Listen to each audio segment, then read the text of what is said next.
நட்சத்திரமாக இருந்தால் உங்களுக்கு ஆயில்யம் நட்சத்திரம் பணவரவை கொடுக்கக்கூடிய சக்தி வாய்ந்த ஜோதிடர்களிடம் நீங்கள் கேட்டு தெரிந்து வைத்துக் கொள்ளலாம். இந்த யோகம் என்பது மிக சுலபமாக அனைவருக்கும் என் இனிய காலை வணக்கங்கள். இன்றைய விசேஷம் சுக்லபட்ச பிரதோஷம். இந்த பிரதோஷ வழிபாடே நம்மளுடைய தோஷங்களை கழிக்கக்கூடியது. அதாவது நம்ம செய்த வாழ்க்கையில் நம்ம செய்த குற்றங்களை எல்லாம் களையக்கூடிய நேரம் தான் இந்த பிரதோஷ கால வழிபாடு என்பது. அதனால் இந்த வழிபாடை நீங்கள் எல்லாரும் செய்வது மிகவும் நல்லது. தொடர்ந்து நம்ம நட்சத்திரங்களை பற்றி பார்த்துட்டு வரோம் இல்லையா? நட்சத்திரங்களில் 2ஆம் நட்சத்திரம் பணவரவை கொடுக்கக்கூடியது என்பது அது நம்மளுடைய பதிவுகளில் இறுதியிலே நீங்கள் கேட்கலாம். தொடர்ந்து இன்றைய பஞ்சாங்கம் பார்ப்போம். இன்றைய தேதி 25ஆம் தேதி 8ஆம் மாதம் 2026 செவ்வாய்க்கிழமை, தமிழ் மாதம் ஆவணி. இன்றைய சூரிய உதயம் 7:10க்கு, சூரியாஸ்தமனம் 7:21க்கு. இன்றைய திதி வளர்பிறை துவாதசி முடியும் நேரம் இன்று காலை 8:51க்கு. அதன் பிறகு திரியோதசி ஆரம்பமாகும்.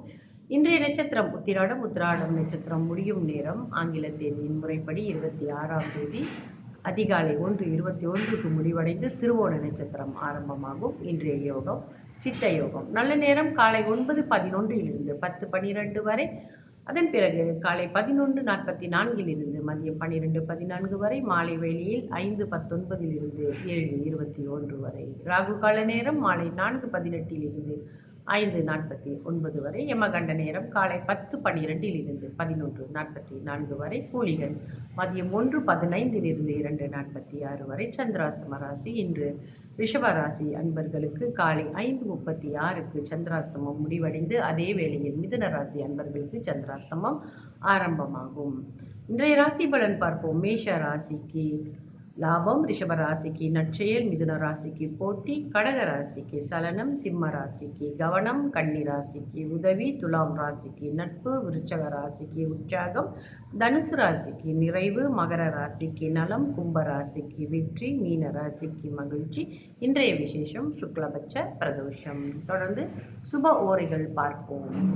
சுக்கிர ஓரை காலை 9:11 10:12 வரை. புதன் ஓரை காலை 10:12 11:13 வரை.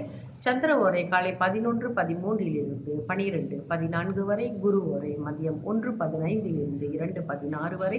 சந்திர ஓரை மாலை 4:18 5:19 வரை. புதன் ஓரை மாலை 5:19 6:20 வரை. சந்திர ஓரை மாலை 6:20 7:21 வரை. தொடர்ந்து இந்த உங்களுடைய நட்சத்திரங்களுக்கு 2ஆம் நட்சத்திரமாக வருவது உங்களுக்கு பணவரவை கொடுக்கும் சக்தி வாய்ந்த நட்சத்திரம். அது என்னவென்று இன்று பார்ப்போம். பூச நட்சத்திரத்திற்கு 2ஆம் நட்சத்திரமாக வருவது ஆயில்யம் நட்சத்திரம். உங்களுடைய நட்சத்திரம் பூச நட்சத்திரமாக இருந்தால் உங்களுக்கு ஆயில்யம் நட்சத்திரம் பணவரவை கொடுக்கக்கூடிய சக்தி வாய்ந்த நட்சத்திரம். அன்று அந்த நட்சத்திரம் இருக்கும் அன்று விசேஷ பிரார்த்தனைகள், உங்கள் பணவரவுக்காக இறைவனிடம் பிரார்த்தித்துக் கொள்வது, அது நல்ல ஓரைகளை நீங்கள் தேர்ந்தெடுத்து செய்யும் பொழுது அந்த பிரார்த்தனையை குரு ஓரையோ சுக்கிர ஓரையோ புதன் ஓரை அல்லது சந்திர ஓரை, தனக்காரகன் என்று சொல்லக்கூடிய குரு பகவான், அந்த குரு ஓரையில் கூட நீங்கள் பிரார்த்தனை செய்யலாம், வழிபாடு செய்யலாம், அர்ச்சனை எதுவானாலும். நீங்கள் ஆலயத்திற்கு சென்றாலும் சரி, நீங்கள் இருக்கும் இடத்திலே பிரார்த்தனை செய்து கொண்டாலும் சரி, நிச்சயமாக உங்களுக்கு தங்கு தடையின்றி பணவரவை அதை ஏற்படுத்தி கொடுக்கும். ஆனால் நம்ம உழைப்பு மிக முக்கியமாக தர்ம வழியில் இருக்க வேண்டும்.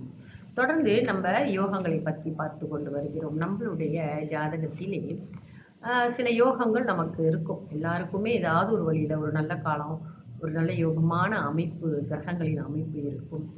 அந்த அமைப்புகள் என்னவென்று தேடி கண்டுபிடிச்சி அது எப்போ வரும், எப்படிப்பட்ட காலங்களில் அது நமக்கு கை கொடுக்கும் என்பதையெல்லாம் நம்ம ஜோதிடர்களிடம் நீங்கள் கேட்டு தெரிந்து வைத்துக் கொள்ளலாம்.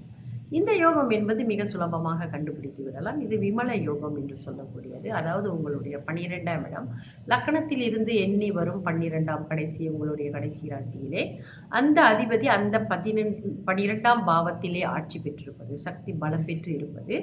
இந்த யோகத்தை உங்களுக்கு கொடுக்கும். இந்த விமல யோகம் உள்ளவர்களுடைய ஜாதகர்கள் எப்படி இருப்பார்கள் என்றால், எப்பொழுதுமே மகிழ்ச்சி உள்ளம் படைத்தவர்களாகவே இருப்பார்கள். சுதந்திர எண்ணம் கொண்டவர்களாக இருப்பார்கள்.